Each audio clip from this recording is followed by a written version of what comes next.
5 gunshots shatter the morning air. A man collapses on the sidewalk outside his hair salon in broad daylight. Neighbors freeze. A woman screams. Children on their way to Saturday activities stop in their tracks, not understanding what they just witnessed. The shooter doesn't run. He stands there, calm, the gun still in his hand. On the ground lies Hichem Miraoui, a 52-year-old hairdresser, a Tunisian immigrant, a father, a man who had cut hair in this quiet French town for years, a man everyone knew, a man everyone liked, and just like that, in less than 30 seconds, a life is erased. But this story doesn't end with a murder. What happened next would shake France to its core and force an entire nation to confront an uncomfortable truth, one that had been simmering beneath the surface for years. For the first time in French history, a racist killing would be classified under the same framework as terrorism. This is the story of Hichem Miraoui. Welcome back to the channel. Before we continue, I need to warn you, this story is difficult. It deals with racism, violence, and the devastating consequences of hatred left unchecked. But it's a story that needs to be told. On May 31st, 2025, in the small commune of Puget-sur-Argens in southeastern France, Hichem Miraoui was murdered outside his hair salon. The man who killed him wasn't a stranger. He was a neighbor, a 53-year-old man named Christophe B. Within hours of the killing, France's National Anti-Terrorist Prosecutor's Office, known as PNAT, took over the investigation. This was extraordinary. This office typically handles jihadist attacks, international terrorism, and threats to national security. Why would they take over a neighborhood shooting? Because what investigators found on the suspect's social media accounts, in his home, and in his pattern of behavior painted a picture of something far more sinister than a personal dispute. This wasn't just murder. According to French authorities, this was ideologically motivated violence, a far-right inspired killing designed to terrorize an entire community. And that classification changed everything. Today, we're going to explore every angle of this case. Who was Hichem Miraoui? Who was Christophe B? What happened on that Saturday morning? And what does this case tell us about the rising tide of extremism in Europe? Let's begin. To understand the weight of this tragedy, you first need to understand who Hichem Miraoui was. Hichem was born in Tunisia. Like millions of immigrants before him, he came to France seeking opportunity, stability, and a better life. He found it in Puget-sur-Argens, a small commune of about 8,000 people nestled in the Var department, not far from the French Riviera. He wasn't just living in this town. He was woven into its fabric. For years, Hichem ran a modest hair salon. It wasn't fancy. It wasn't trying to be. But it was a gathering place, a spot where locals would come not just for a haircut, but for conversation, for community, for connection. He knew everyone, one neighbor told French media after the killing. When you walked in, he remembered your name, he remembered your family, he asked about your children. Another resident described him differently. Hichem was the kind of person who made you feel seen. In a world where everyone is rushing, he took his time with people. He had lived in France for decades. He had built relationships. He had regulars who had been coming to him for 15, 20 years. Grandparents brought their grandchildren to his chair. Young men came back as adults with their own sons.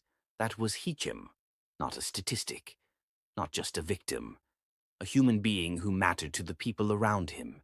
His salon was more than a business.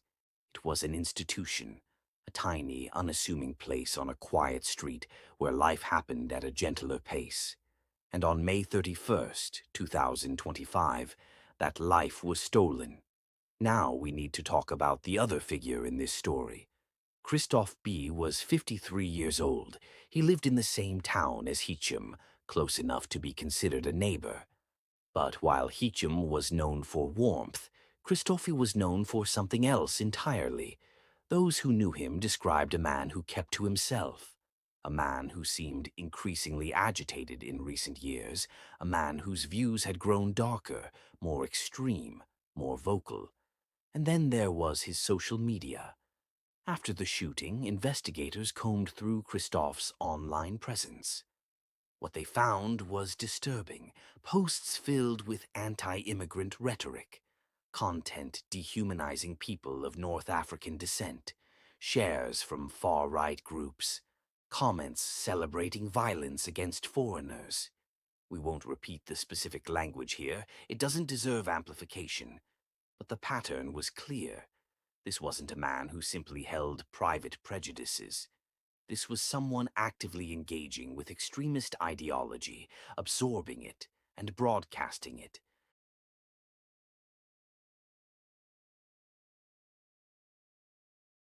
He was radicalized, one investigator reportedly said, not by a cell, not by a network, by the internet, by algorithms, by echo chambers that fed him hatred until it became his entire worldview. The question that haunts this case is simple. Did anyone see this coming? The answer, tragically, is yes. Neighbors had noticed changes in Christophe over the years. They'd heard comments. They'd seen the social media posts. Some had even reported concerns.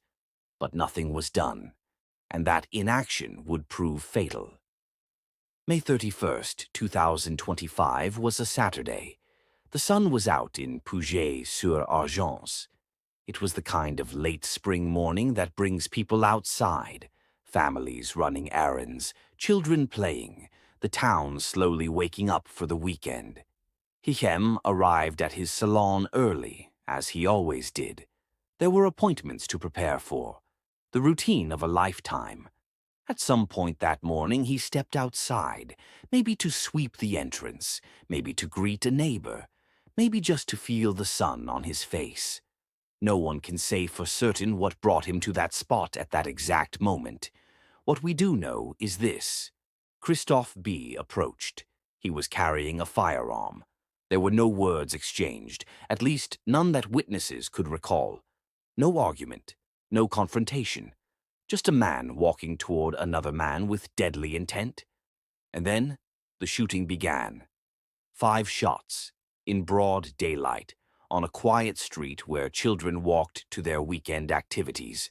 5 shots that echoed through the neighborhood like thunder. Hichem fell immediately. The damage was catastrophic. There was no chance to run, no chance to defend himself, no chance to call for help. It was over in seconds. But the horror was just beginning. Witnesses described a scene of chaos. A woman across the street screamed so loudly that people 3 blocks away heard her.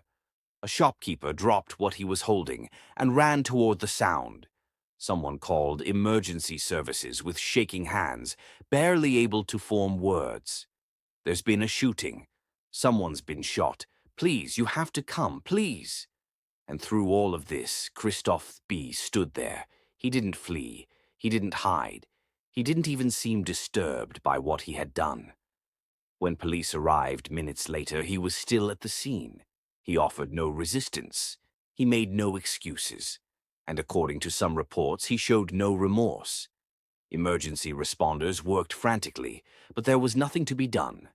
Hichem Miraoui was pronounced dead at the scene. Police secured the area. The weapon was recovered.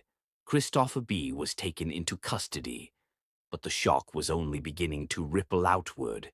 Word spread through Puget-sur-Argens within the hour. The hairdresser, the one everyone knew, shot dead outside his own salon. People gathered near the cordoned-off scene, crying, holding each other, trying to make sense of something senseless. "This doesn't happen here," one resident said through tears. "This is a peaceful town. We know each other. How could this happen?" Another resident, an older man who had known Hichem for years, stood in silence, shaking his head. "He was a good man," he finally said. "He never hurt anyone. He just cut hair and made people smile. Why him?" Why him? That question hung over the town like a cloud, but for investigators, the answer was becoming horrifyingly clear. Hichem wasn't targeted despite being a good man. He was targeted because of something else entirely: his origin, his heritage, the color of his skin. The motive wasn't personal, it was ideological. Within 48 hours of the killing, something unprecedented happened.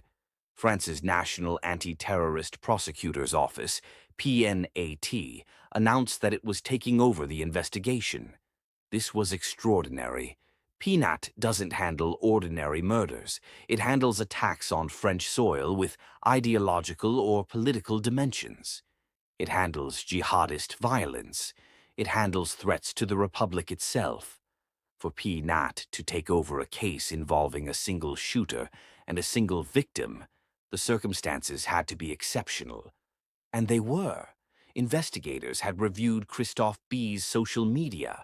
They had examined his digital footprint. They had spoken with people who knew him, and they had reached a conclusion that would make national headlines. This killing bore all the hallmarks of far-right terrorism. The victim was targeted because of his ethnic background. The shooter had documented, sustained engagement with extremist ideology. The act was designed not just to kill one man, but to send a message of hatred, of exclusion, of terror. Under French law, terrorism isn't defined solely by the scale of violence. It's defined by intent. And the intent here, investigators believed, was to intimidate an entire population. This was the first time in French history that a racist murder would be prosecuted under a terrorism framework. Let that sink in. France has faced jihadist attacks. It has faced separatist violence.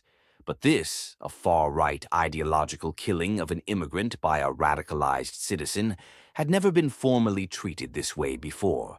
The classification sent shockwaves through the legal community, through the political establishment, and through French society at large.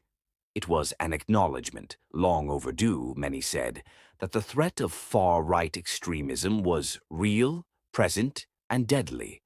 The murder of Hichem Miraoui did not stay local for long. Within days, it was national news. Anti-racism organizations issued statements of grief and fury. SOS Racisme, one of France's most prominent advocacy groups, called the killing a tragic but predictable consequence of years of unchecked hate speech. Politicians weighed in. Some called for stronger action against online radicalization. Others used the moment to push their own agendas. The debate was fierce, emotional, and often ugly. But the most powerful responses came from ordinary people.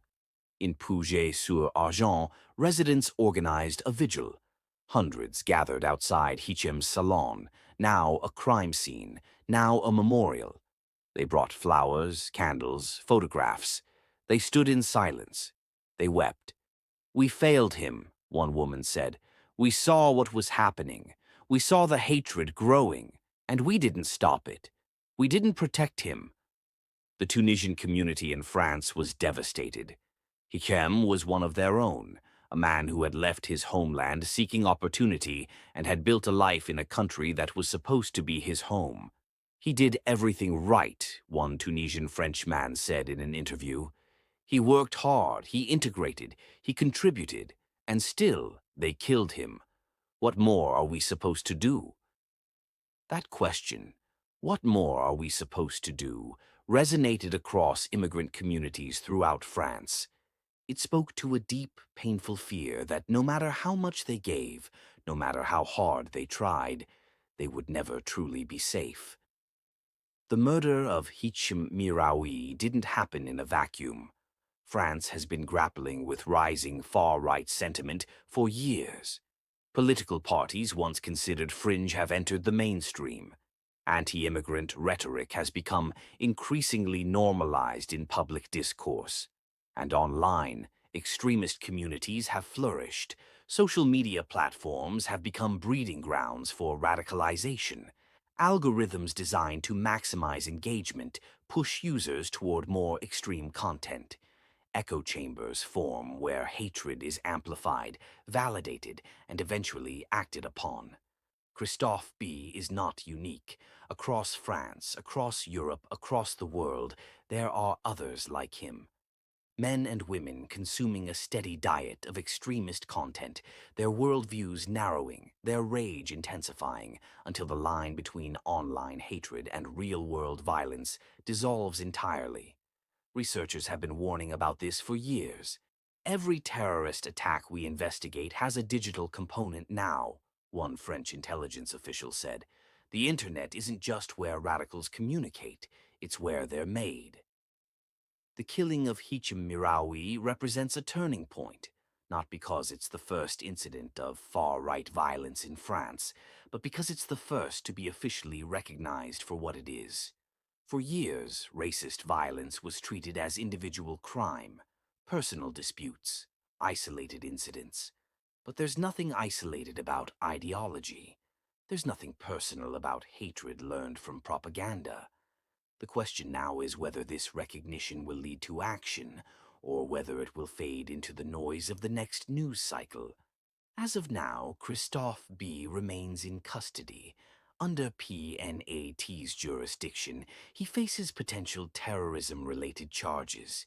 If convicted under this framework, the penalties could be severe, potentially decades in prison. But the legal process in France is methodical. Investigations take time, trials take longer. And for Hichem's family, every day of waiting is another day without closure.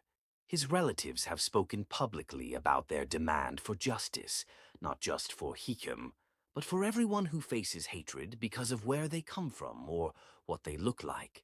"We want the world to know who Hichem was," his family said in a statement. "We want justice for him, and we want this to never happen to another family." The outcome of this case will be watched closely. It will set precedent. It will send a message about how seriously France takes far-right extremism.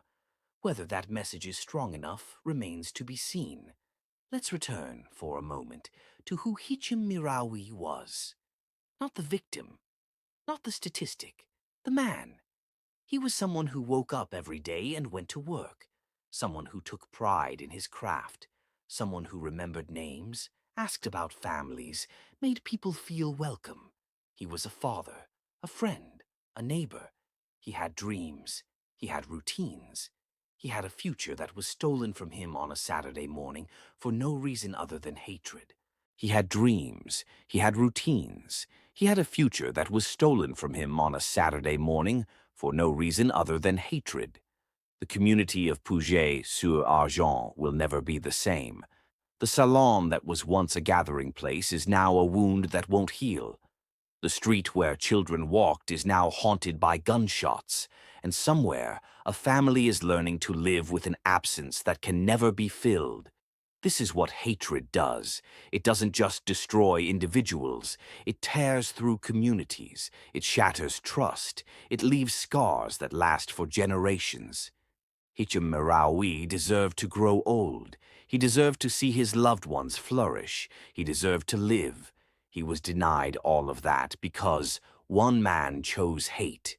We've reached the end of this story, but the story itself isn't over. The trial hasn't happened. The debates continue. The questions remain. Could this happen elsewhere? The answer, unfortunately, is yes. It already has. It will again. Hatred doesn't respect borders. How do we stop it? That's the harder question. There are no easy answers. But awareness is the first step. Recognizing the warning signs. Refusing to normalize rhetoric that dehumanizes others. Speaking up when we see hatred taking root. Hichem Miraoui's life was taken by violence, but his story doesn't have to end with violence. It can end with awareness, with action, with a commitment to do better. If this video made you think, made you feel, made you question, share it. Talk about it. Let Hichem's story reach people who need to hear it. If you haven't already, please subscribe to the channel, hit the like button, and drop a comment below. I want to hear your thoughts on this case. How do you think societies should address far-right radicalization? What more can be done to prevent tragedies like this? Your engagement helps this message reach more people. And right now, that message matters. Thank you for watching. Thank you for listening. Thank you for caring. Until next time, rest in peace, Hichem Miraoui.